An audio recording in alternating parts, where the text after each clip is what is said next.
Vous comprendrez qu'aujourd'hui, depuis le 5 septembre 2021 jusqu'à aujourd'hui, sur les questions des infrastructures routières, assez d'efforts ont été faits, mais également plusieurs innovations.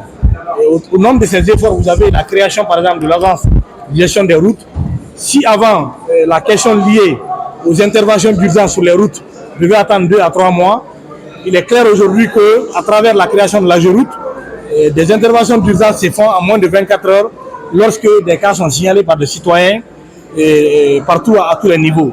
Ça, c'est quelque chose qui est à saluer. Mais également, j'étais la semaine dernière devant les membres du Conseil national de la transition pour présenter le projet de loi portant sur le péage, le péage et le péage sur nos routes. Et nous nous sommes aperçus à un moment donné que le peuple est devenu de plus en plus exigeant en termes d'investissement.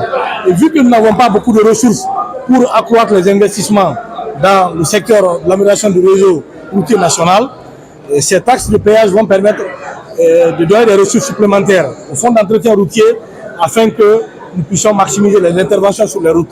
Mais aujourd'hui, c'est clair que d'ici le 31 décembre, nous serons à plus de 2000 km de routes bitumées. À date, nous sommes à plus de 1800 et quelques routes bitumées, surtout au territoire national.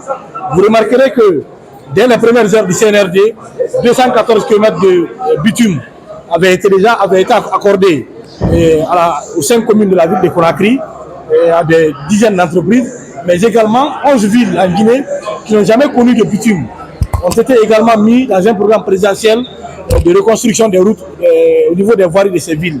Il s'agit des préfectures de Kérouani, de Mali, de Lelouma, de Koubia, de Gawal, ainsi de suite. Donc, tous ces efforts-là ont été réalisés sous leur CNRD.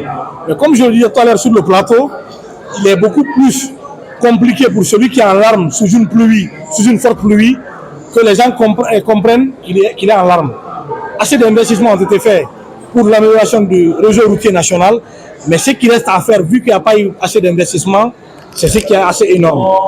C'est cela d'ailleurs qui a motivé mon collègue, le ministre Abdoulaye Mamadou Diallo, d'initier la construction de 2 autoroutes sur le corridor nord et le corridor sud. Le corridor nord, du Breka, Bofa, Boké, Koundara, Gawal Koundara jusqu'à Sigiri, et le corridor sud, Forekaya en passant par Kindia Mamou jusqu'au niveau de Beila, dans le cadre de la vision Guinée Simandou 2040. Ça, c'est un programme excessivement important.